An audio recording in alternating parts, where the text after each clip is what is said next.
This game is about Ben.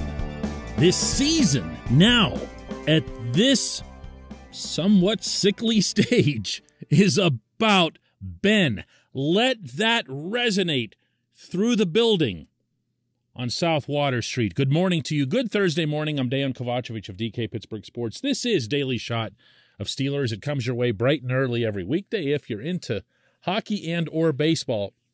I also offer up daily shots of Penguins and Pirates where you found this.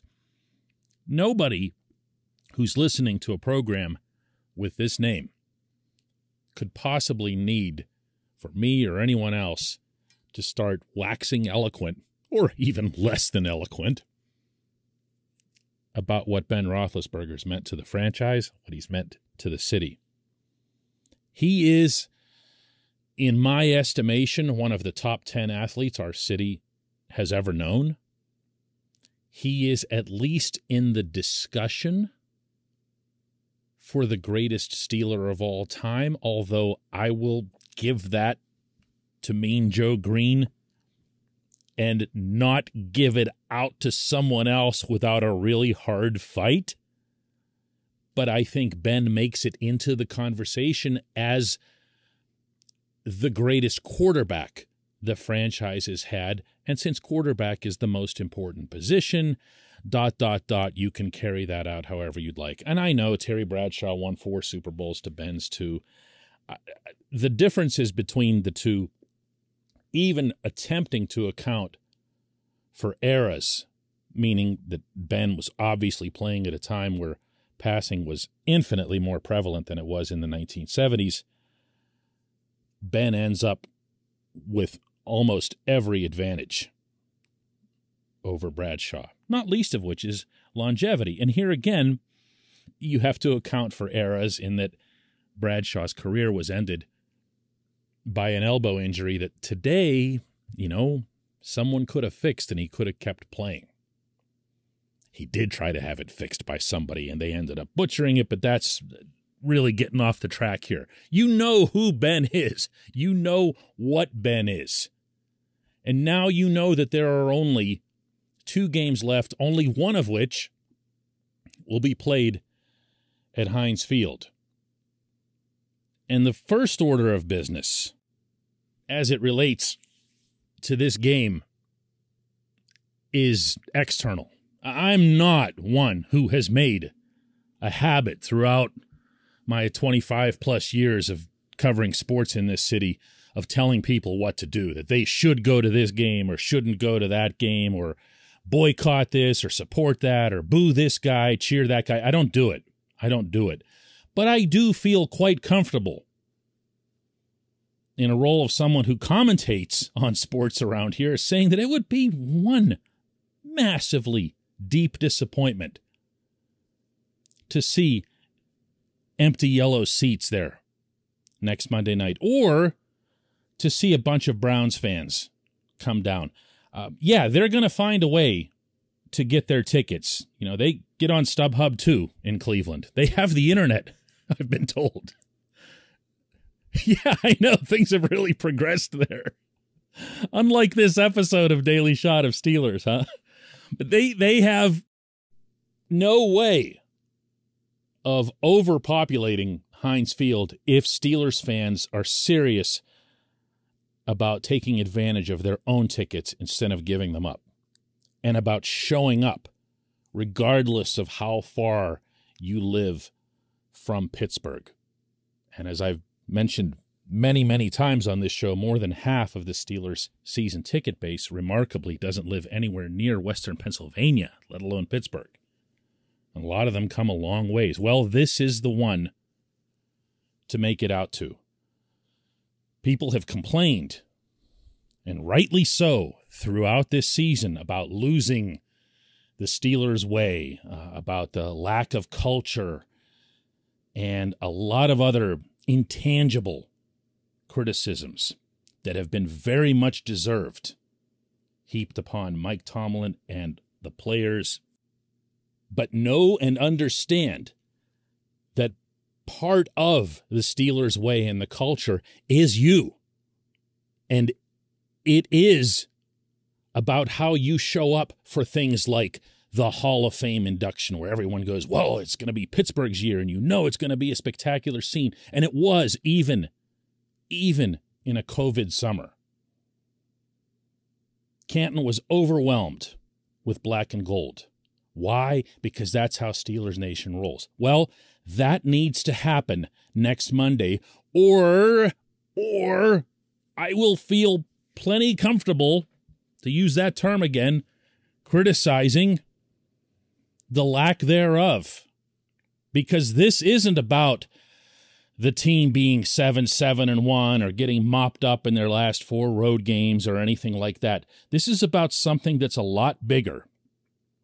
This is an event you're going to remember regardless of the result, because of what it meant to this particular individual and his place in football history around here. This portion of Daily Shot of Steelers is brought to you by Point Park University. Choose from nearly 100 career-focused programs leading to bachelor's, master's, and doctoral degrees. Choose when and how you'd prefer to do that studying, whether it's at Point Park's gorgeous downtown Pittsburgh campus, whether it's online, maybe a flexible hybrid format would work best for you. Find out more about all of this at pointpark.edu. Already, the attention is being turned in that direction. No matter what Mike Tomlin says, people are going to talk about this being Ben's last home game. And they should. It came up yesterday with Joe Hayden reminiscing about his early days in Cleveland, having to face both Ben and Antonio Brown. It's arm strength, confidence in squeezing in the tight windows, and then just being a gunslinger, honestly. So it was always, you never knew if you even recovered, he could throw it back shoulder, he could make all of the throws. So just being prepared for everything. All the times where I was following AB, playing against him back in the day from 2010 to, I would say, 14, those were games where it was just, sometimes he would be getting the best of me and I would have great coverage on him, and he would still catch the ball, still score, and it was just, it was very annoying. So that was the main thing with him and their relationship, and him and AB going. Came up yesterday with Trey Turner too. I've just been able to appreciate his knowledge, and it's not even so much just about football, just the knowledge that you gain, just being and living in a certain spotlight for so long, just how to handle yourself when certain things come up, and how to hold yourself accountable. I know something else that I learned from him is he feels he's a dapper guy. He got us some suits and sports coats and shoes and tie for Christmas, so I know he thinks he's a dapper guy, so I do appreciate it for that. I wanted to make sure I put that out there. There's going to be a lot more of it, not least of which is going to be from Ben himself, who's set to make his weekly session with reporters later today. The other people who have to come through here this coming Monday are the players. And I get that the emphasis is going to be on how team has to win both games to stay in, mathematical playoff contention or whatever else here.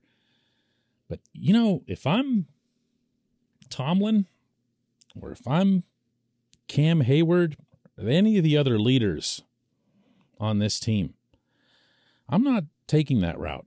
I'm really not. I'm making it about the quarterback. I'm making it about the event. I'm making it about the Monday night spectacle of the Steelers and the city of Pittsburgh having a chance for a great send-off for their quarterback. That's the way I'd go. Maybe I'd be wrong. Maybe I wouldn't have the right feel for the room or what it would take to be ready for an opponent that's coming in for the same blood that you should be going for, because the Browns need this win every bit as mathematically as the Steelers do. But that's me. That's the feeling that I'd get, because the funny thing about this football team over recent weeks is that they've been, as I said, just awful, a disaster on the road. But they've been okay at home. They've been okay in front of their own fans. And anyone who was there for the Joe Hayden tackle to beat the Titans, or was there when TJ disrupted the Lamar Jackson 2-point conversion attempt, knows that the crowd was a significant factor in both of those. And there I go again, right back to the crowd. Make this happen, Pittsburgh. Make this happen. When we come back, just one question.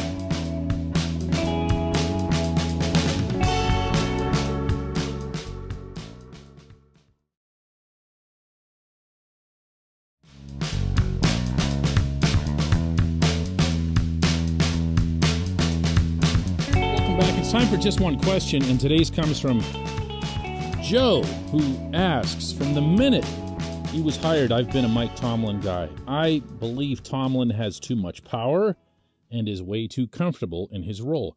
Does he even bother talking to Art Rooney or Kevin Colbert, or does he have carte blanche to do whatever he wants? Honestly, why is Colbert even here? There's a lot there to unpack, Joe, and I'm sure you knew that when you sent it, so I'm going to try to just pick off the one that you asked about the communication. Does he even bother talking to Art or to Colbert? And the answer is yes. It's an emphatic yes.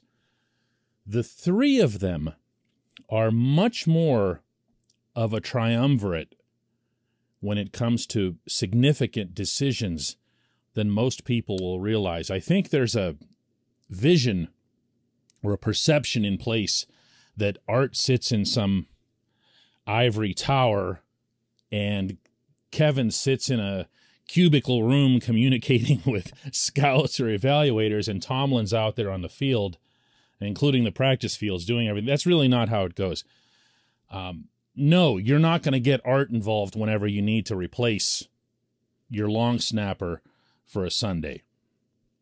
But when it comes to decisions of real relevance, it's all three, and for that matter, it's also Omar Khan, because Omar's going to have to be the one to figure out what can be afforded. There are a lot of different ways that you can describe this hierarchy and how they communicate, but the best one that I can come up with is conglomerate. They will sit in a room and hash something out. If it comes to it, Art is going to have the final word because, he's the owner. But more often than not, it's going to be a matter of, let's just discuss this. And you can get a glimpse of that yourself around draft time. You can see when Tomlin and Colbert are sitting next to each other, first for the pre-draft press conference, which is one of the best that they do all year, and then the post-draft press conference, which is the best that they do all year. They will take turns with the answers. They will come in and complete a thought that the other might not have. But you can hear from them that they are legit on the same page, and the only way that you arrive at that stage of any kind of relationship, working or otherwise, is because you've already hashed out any possible differences. You've already gone back and forth on what you might not have liked about the other person's opinion. So by the time they get to us in the press conference, it is a uniform face and voice. And that to me is a healthy dynamic. The part of this that I've been criticizing, the part that I don't like, is that Tomlin in particular has been allowed to make certain things okay and acceptable with the other two. And I am pointing more than anything at the hiring of assistant coaches. And I say that mostly because I can't even wrap my head around the idea of, let's say, Art or Kevin Colbert saying, you know what, this offensive line coach that we have down the hall, he's really something. He should be our guy. That's not something that either of those guys is going to be able to pound his fist on the table over. That has to come from the football guy on the field. And the fact that it's happened repeatedly with positional coaches and even coordinators, that has to be emanating from the head coach, and it's not okay. It's not okay, and that's the part, and I'm sure this is why you asked this question anyway, which is why I went here. That's the part that has to be addressed in some form or other, and that can only be done by Art Rooney. I appreciate the question. I appreciate everybody listening to Daily Shot of Steelers. Let's do another one tomorrow.